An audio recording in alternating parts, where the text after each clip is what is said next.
Los pequeños paraísos fiscales como Singapur o Hong Kong son el ejemplo favorito de éxito liberal.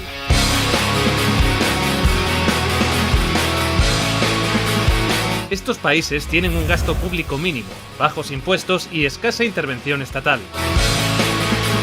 No hay muchas leyes que protejan a los trabajadores, pero como todos son muy ricos, da igual. Bueno, todos. La sociedad se rige por el libre mercado y la competencia. ¿Puede este sistema aplicarse a mayor escala y tener éxito?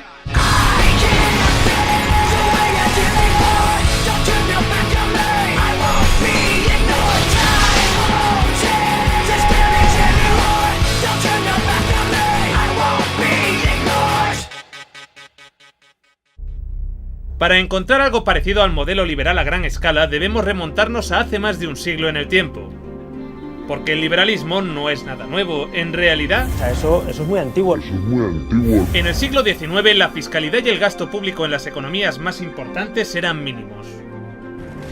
En un momento en el que pocos países estaban industrializados y la competencia era baja, imperaban los principios del libre mercado. Fue la introducción de más países a este libre mercado lo que finalmente hizo colapsar el sistema. En 1873 se produjo el primer crack bursátil de la historia y con él la primera gran crisis económica de alcance mundial. Esto dio paso a una política económica más regulada, el proteccionismo. Los estados fomentaban la producción y consumo interno estableciendo aranceles aduaneros y limitando las importaciones. Aunque había más intervención estatal, no había apenas regulación laboral. Sigue siendo la Belle Époque de principios de siglo. Pero no para todos. Los obreros trabajan el doble de horas que hoy en día, pero cobrando la mitad. Las mujeres apenas ganan el 50% de ese salario. La explotación de las colonias mantenía la estabilidad en las grandes potencias económicas, hasta que el enfrentamiento por estas colonias deriva en la Primera Guerra Mundial.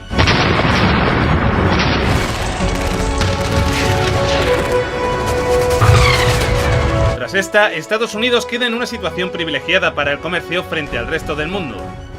A esto, sumado el auge de las nuevas tecnologías, la economía crece y el consumismo se dispara. Eran los locos años 20. A mediados de los años 20, aproximadamente 3 millones de estadounidenses poseían acciones, y Wall Street cautivaba la imaginación del público. En este entorno de especulación descontrolada, coincidiendo con un aumento en la desigualdad, la burbuja finalmente estalla.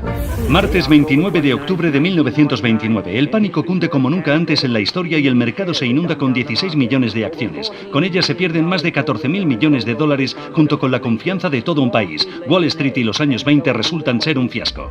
Se iniciaba así la segunda gran crisis de la historia, la Gran Depresión. Durante la burbuja, los mercados operan libremente. Es un momento de relax, sin muchas normas, pero cuando hay que transformar la economía, recuperarla, hay que pensar en una mayor intervención de los poderes públicos de manera valiente y lúcida. En un primer momento se respondió a esto con austeridad.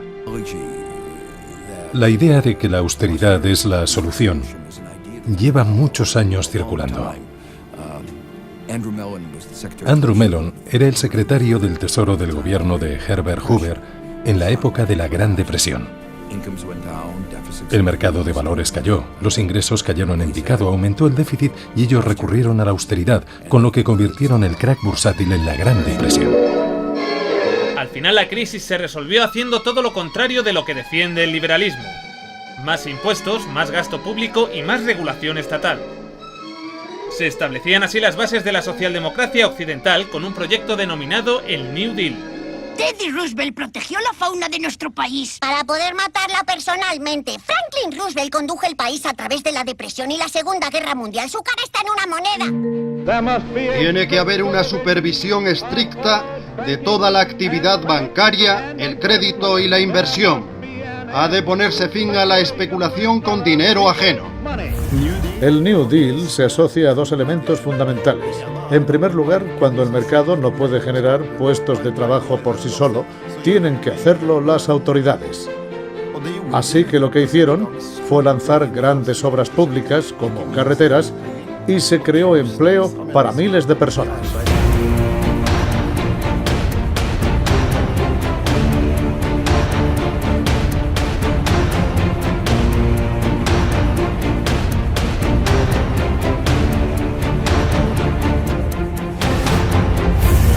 Tenemos presas, puentes, autopistas, escuelas, hospitales.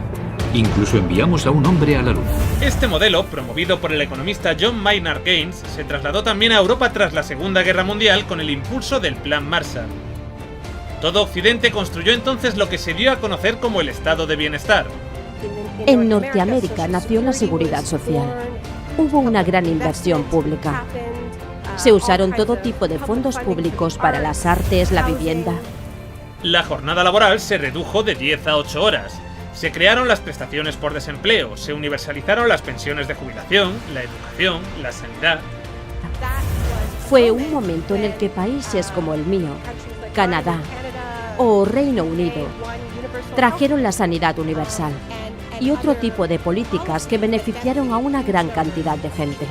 Todo esto al tiempo que se potenciaba el crecimiento económico desde el sector público. Es frecuente que el sector público intervenga para contribuir a crear la infraestructura necesaria en las revoluciones tecnológicas. Pensemos en el ferrocarril, Internet o las carreteras.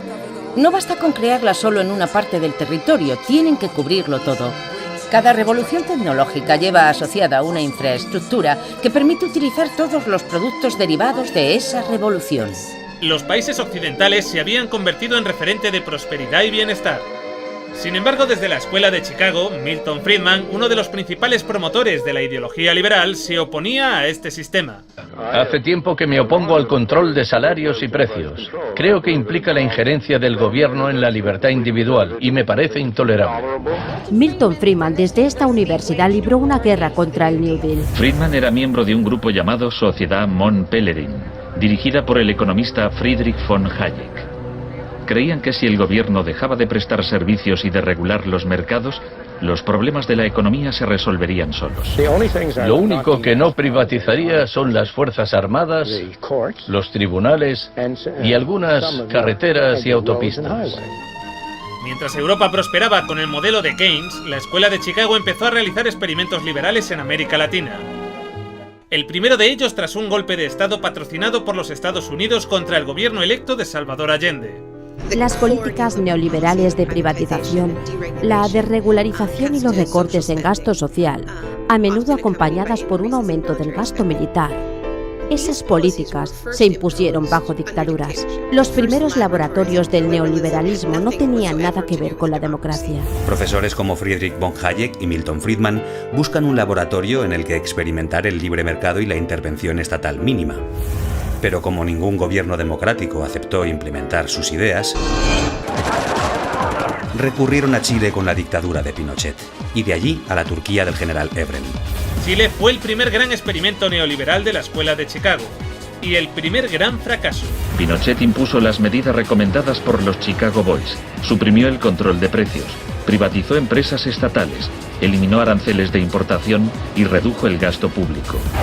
Se trataba del primer caso en que un avance hacia el comunismo daba paso a un avance hacia el libre mercado. No dio resultado.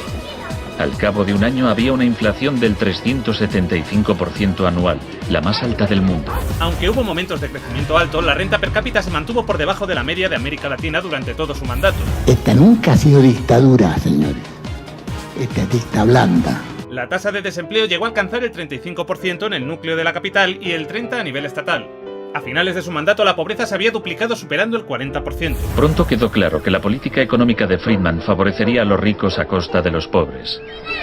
Se calculaba que una familia que intentara subsistir con el salario mínimo tendría que gastar el 74% de sus ingresos en pan. Viajar en autobús o beber leche se había convertido en un lujo. Otro de los grandes experimentos de la Escuela de Chicago fue Argentina. Yo, teniente general Jorge Rafael Videla. Tras un golpe de Estado contra el gobierno de Isabel Perón, se establece una dictadura militar y con ella se impone la economía liberal. Se eliminan las retenciones a la exportación de productos agropecuarios. Se libera el mercado cambiario y financiero. Una de las principales decisiones es eliminar los controles de precios. Así, el mercado se encargará de fijar el valor de los productos sin intervención del Estado. Un año después del golpe, los sueldos habían perdido el 40% de su valor, se cerraban fábricas y la pobreza se disparó. Como en Chile, hubo que aterrorizar al pueblo para que aceptara estas medidas económicas. La tesis de la doctrina del shock es que nos han contado un cuento sobre cómo estas medidas radicales han triunfado en el mundo.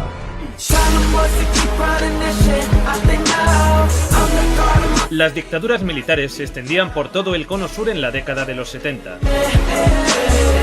Argentina y Chile no eran los únicos países influenciados por la Escuela de Chicago.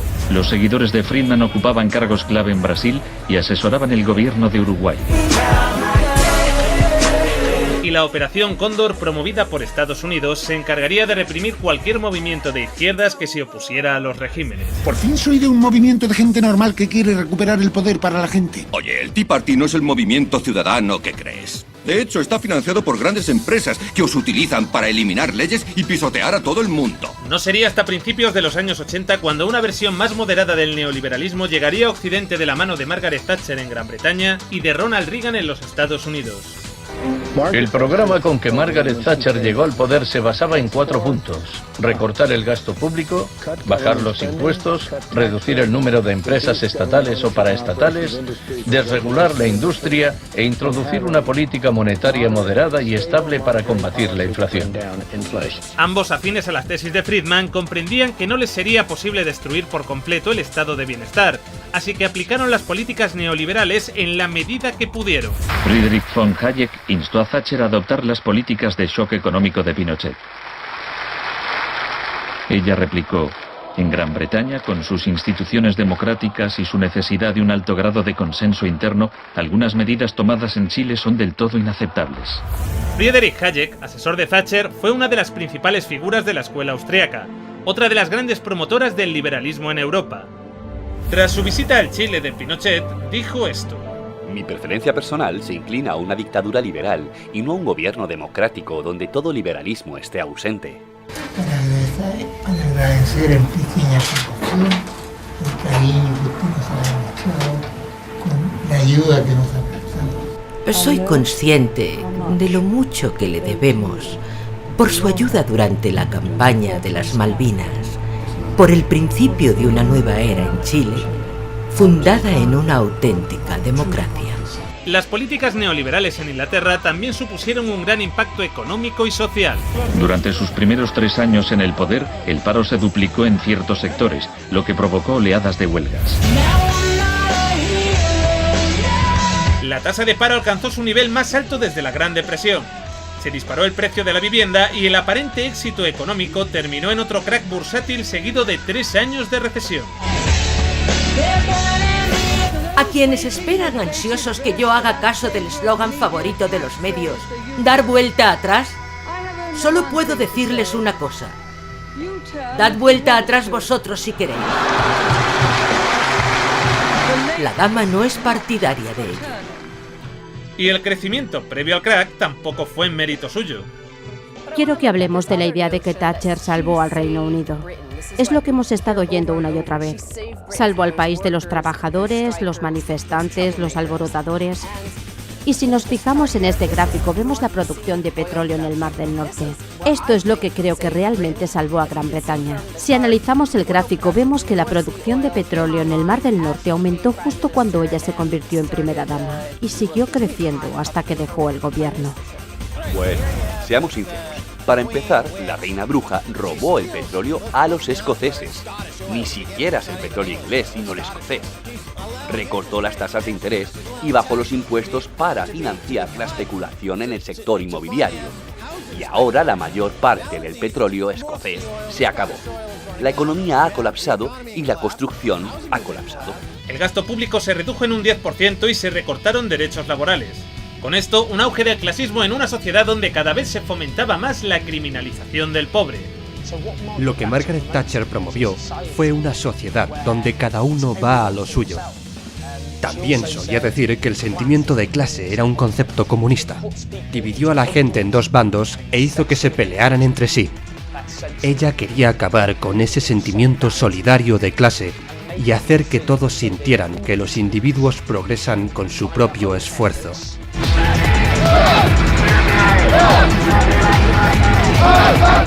Incluso cuando el paro creció masivamente en Gran Bretaña, en lugar de culpar al gobierno por sus políticas económicas, culparon al desempleado. Y lo mismo pasa con la pobreza. Tú eres el culpable. Si trabajases duro, dejarías de ser pobre. ¿Les suena esto de algo? Otra cosa es que se haya decidido, no sé por qué, que dormir en la calle está permitido. Que hay una serie de personas formando parte de organizaciones que no sé si llamar mafias, pero que están organizadas para no solamente sobrevivir, sino tener un muy buen vivir. ¡Jo, tú, cómo vivís los pordioseros!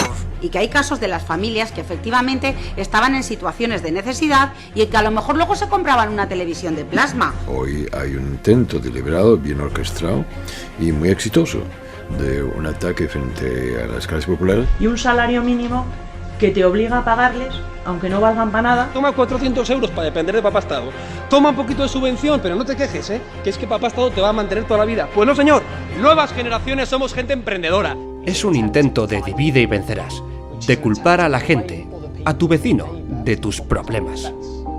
Tú trabajas duro, pagas tus impuestos, pero ese parado, que vive al otro lado de la carretera, está viviendo de lujo con los impuestos que tú pagas.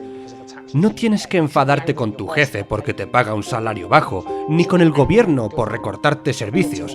Debes enfadarte con el desempleado. Y este divide y vencerás es muy efectivo en todo el mundo occidental y lleva a la gente a votar en contra de sus propios intereses económicos. El modelo keynesiano también empezó a desmantelarse en los Estados Unidos con las políticas de Ronald Reagan. Millones de personas se quedaron sin trabajo. El resto tuvo que trabajar 2 veces más. Pero los salarios permanecieron congelados. En lugar de pagarnos sueldos decentes, nos animaron a pedir préstamos hasta que el endeudamiento familiar casi llegó al 100% del PIB. Se disparó el número de personas en quiebra. Nos pareció necesario encarcelar a millones de ciudadanos. Se disparó la venta de antidepresivos. La avaricia de los seguros médicos hizo subir de manera vertiginosa el coste de la asistencia sanitaria. Todo esto fue una gran noticia para la bolsa y para los altos ejecutivos estadounidenses. Seguro que algo de esto también les suena. En España se produce un fenómeno semejante con las políticas llevadas a cabo por José María Aznar. Un candidato que decía ser de centro, pero que cuando llegó al poder optó por una política radical a la altura de Thatcher. Thatcher vendió la industria del acero, el agua, la electricidad, el gas, el teléfono, aerolíneas, el petróleo. Telefónica, Repsol, BBVA, Endesa, Iberia, Tabacalera. Los gobiernos de Aznar hicieron algo que nadie ha hecho en Europa, que es privatizar por completo sus grandes empresas públicas. Yo siempre pongo un ejemplo, Alemania, Angela Merkel, el 15% de Deutsche Telekom es del gobierno alemán, es del Estado alemán. Todos los gobiernos de nuestro entorno han mantenido, no mayorías, pero sí porcentajes relevantes que en una gran empresa, tener un 12, tener un 15 o tener un 20, te da un enorme control sobre la estrategia y las decisiones de esa empresa. Un sistema de empresa privada no significa un sistema de empresa libre. Significa que lo controla alguien al que la gente no ha elegido. Así que la idea es un picnic de buitres. Se está transfiriendo riqueza del sector público, de las manos del gobierno, que la ha recaudado de la gente de a pie en forma de impuestos, a manos de las empresas y los individuos más ricos del mundo. No hace falta decir que son los mismos individuos y empresas responsables de la crisis. Para decidir cuánto subirá la factura de la luz, he reunido a un grupo de distinguidos economistas y les he pegado en la espalda los posibles índices de aumento. Ahora usaremos los principios del libre mercado para alcanzar una cifra. Suelte a los perros. Observe a los keynesianos trepando los árboles mientras los economistas de la escuela austríaca se esconden. Es fascinante. Aunque en el caso de España el resultado en un primer momento parecía bueno. La liberalización del suelo convirtió al ladrillo en el motor de la economía, logrando la reducción del paro en más de 11 puntos y un crecimiento envidiable. Había comenzado la burbuja inmobiliaria. El éxito de Aznar en la economía está sustentado en algo que se descubrió después, que constituía estar cebando la bomba que luego nos iba a estallar a todos en la mano. Durante esta burbuja, el precio de la vivienda se disparó y, al igual que sucedió en Estados Unidos, los sueldos no crecieron a la par. La deuda de las familias y empresas llegó a superar el 200% del PIB en 2009. Toda la riqueza de la que disfrutaban los españoles había sido en realidad una ilusión. Tras la Segunda Guerra Mundial y la Depresión, hubo un periodo de varias décadas en el que se aprobaron normas muy estrictas y funcionaron bien. Impidieron que se crearan burbujas grandes. Uno de los mecanismos de contención del modelo de Keynes fue la política fiscal que gravaba fuertemente las rentas más altas. En su día, en los Estados Unidos, el IRPF llegó a estar al 90% y se mantuvo alto durante décadas. Durante esos años, mucha gente se enriqueció y el tope impositivo era del 90%. ¿El 90%? Sí. Esta política fiscal evitaría grandes acumulaciones de capital, haciendo que el dinero se mantuviera en circulación y logrando una sociedad más igualitaria. Y aún iré más allá. Prometo bajar los impuestos a los ricos y usar a los pobres como fuente barata de dientes para fondos de acuario. Sí, así aprenderán los pobres. ¿Por qué apoyas eso, Fry? Tú no eres rico. Cierto, pero puede que algún día lo sea, así que la gente como yo que vaya teniendo cuidado. Reagan fue el primero que empezó a romper esta progresividad fiscal bajando los impuestos a los ricos. A los más ricos les redujeron un 50% el tipo del IRPF. La desigualdad se empezó a disparar.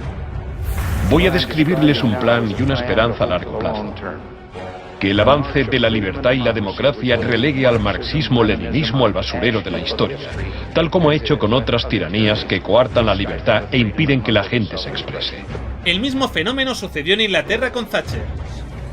La brecha entre el 10% más rico y el 10% más pobre en este país ha crecido sustancialmente al final de su capítulo en la política británica.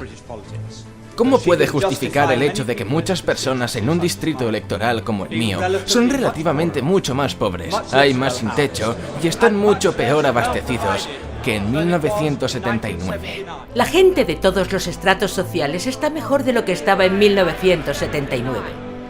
Lo que está diciendo este honorabilísimo caballero es que preferiría que los pobres fueran más pobres, con tal de que los ricos sean menos ricos. De ese modo nunca podrán tener acceso a unas prestaciones sociales mejores como las que nosotros tenemos. Al final de su mandato, la pobreza relativa había aumentado en 10 puntos. La mortalidad en la mayoría de sectores populares creció durante su mandato, incluyendo las tasas de suicidio, homicidio y alcoholismo, apareciendo de nuevo un problema que había desaparecido: el hambre. Sí, él preferiría que los pobres sean más pobres, con tal de que los ricos seamos menos ricos. Y hoy España, el país de la OCDE donde más crece la desigualdad. Las empresas del IBEX ganan un 37% más y reducen el sueldo medio de sus empleados un 1,5%. Antes de Aznar, Felipe González ya había atacado la progresividad fiscal bajando los impuestos a las rentas más altas. Un presidente que decía ser socialista. En España hay mucha riqueza. El problema es que cada vez se ha ido concentrando en menos manos y en las rentas más altas. Todos los que se beneficiaron de los procesos de privatización de los años 90 hicieron enormes fortunas, se generaron enormes excedentes. ¿Sabes cuál es el problema? Que no se invirtieron aquí, se invirtieron en abrir mercados fuera.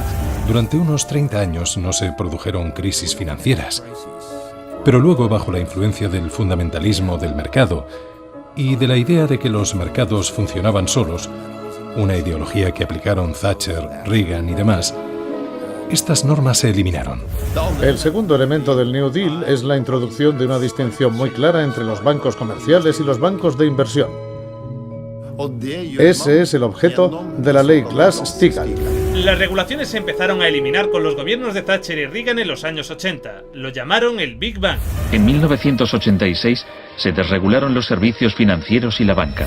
El argumento era: no hay crisis, así que ¿para qué necesitamos las normas? Pero precisamente las normas eran lo que impedía que hubiera crisis, y cuando se empezaron a eliminar esas medidas, empezamos a sufrir una serie de crisis. Desde 1980 se han producido más de un centenar en todo el mundo. Básicamente, nosotros creemos que el capitalismo es un sistema que funciona estupendamente bien cuando se le deja funcionar. Tras la desregulación del Big Bang, en los 80, se han producido varios shocks económicos. En 1987 hubo un lunes negro. Los mercados se desplomaron de forma espectacular. Fue el mayor derrumbe porcentual ocurrido en un mismo día en la historia de la bolsa. En 1992, Hubo un miércoles negro cuando los especuladores de divisas hicieron fortunas apostando contra la libra. En 1997 estalló la crisis asiática. En un año, 600.000 millones de dólares se perdieron en las bolsas de Asia. En el año 99 se deroga la ley Glass-Steagall. Y en el 2000, George Bush aprueba la ley de modernización de futuros para impedir la regulación de derivados financieros. Es entonces cuando los bancos empezaron a conceder préstamos hipotecarios de alto riesgo a lo loco. Y no solo los bancos estadounidenses, también en España. Y finalmente, en septiembre de 2008, los mercados financieros implosionaron. Al igual que había sucedido en el pasado, con la llegada de los picos de desigualdad se produjo la llegada de una gigantesca crisis mundial. El mercado no está funcionando correctamente. Ha habido una pérdida generalizada de confianza. Un desastre. El sistema financiero se resquebraja. Ha crecido muy bien en los últimos 4 años y ahora está en un periodo de desaceleración.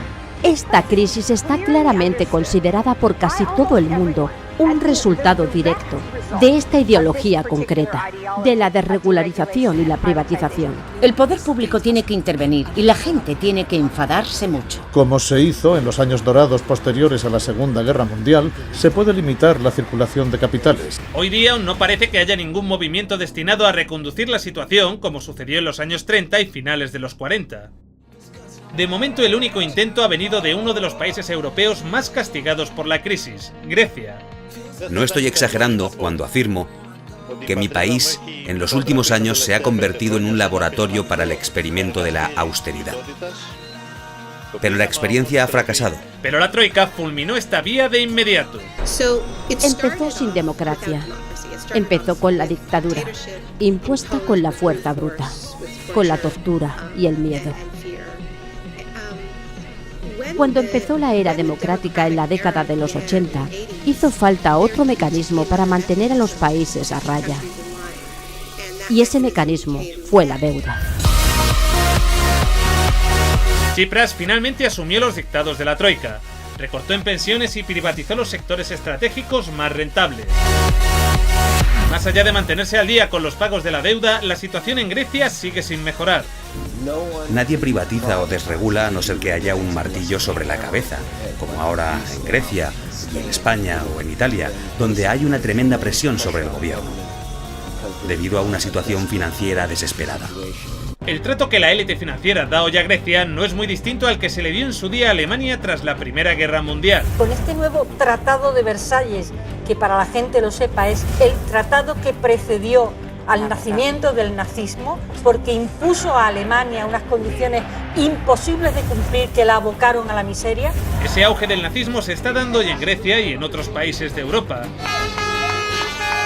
Sin embargo, antaño existió también una fuerza antagónica que fue determinante para reconducir la historia: el comunismo. ¡Comunistas! Vamos a daros la peor paliza que hayáis recibido jamás. La Unión Soviética no solo venció a los nazis, también creó el primer estado de bienestar, obligando a las oligarquías occidentales a adoptar una política más justa. Fue un momento de rápida transformación. De hecho, la sociedad se movió tanto a la izquierda que el New Deal fue un compromiso del capitalismo para salvarse a sí mismo de un cambio revolucionario. Lo que nos muestra la historia es que las épocas doradas llegaron siempre después de épocas de enorme decadencia. Una decadencia a la que aún no hemos llegado. Creo que estamos en una encrucijada, un punto muy importante, en que puede generarse una época dorada de la sostenibilidad y el desarrollo global. Pero hay que trabajar para ello, y quizá tiene que empeorar todo mucho antes de mejorar. En 1937, año clave para el New Deal, ¿saben cuántas huelgas se declararon en Estados Unidos? 4.740 huelgas que duraban un promedio de 20 días. ¿Saben cuántas huelgas hubo en 2007? 21. Si queremos políticas contra la crisis que hagan de este mundo un sitio más sano, justo y pacífico, tendremos que salir ahí fuera y obligarlos. Gracias.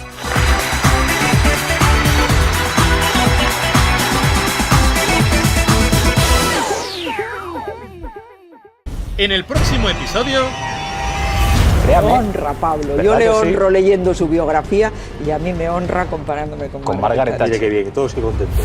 La entrevista nunca emitida de Margaret Thatcher. Estuve en España hace unas semanas y conocí al líder de la oposición, José María Aznar. Me dijo que su mayor deseo era poder algún día joder tanto a los españoles como yo estaba jodiendo a los ingleses. España va bien. Entonces yo le dije, no querido, yo no estoy jodiendo a los ingleses. Yo estoy jodiendo a Europa entera. Mientras, la amenaza neoconservadora aterra a los estadounidenses. Donald Trump ha presentado hoy el programa económico. Contempla una de las mayores reformas fiscales desde la presidencia de Ronald Reagan. Bueno, es cierto que me inspiré en Reagan para algunas cosas, pero la que os quiere clavar el Tratado de Libre Comercio es Hillary. Solo tenemos un precedente, que es el tratado que firmó Estados Unidos con Canadá y México, y vimos cómo la entrada del maíz americano supuso la pérdida de 1,5 millones de empleos. Y como los medios me han presentado a mí como un pirado, seguro que al final Hillary gana y se la clava a los europeos, como Reagan se la clavó a los mexicanos. Algo de lo que seguro que los españoles no tienen ni idea. Porque, claro, no pasó en Venezuela. Eso es muy antiguo. Después de hundir a varios países con sus políticas, Friedman creó una cosa llamada Índice de Libertad Económica. Hoy ese índice es a los liberales lo que la Biblia a los cristianos.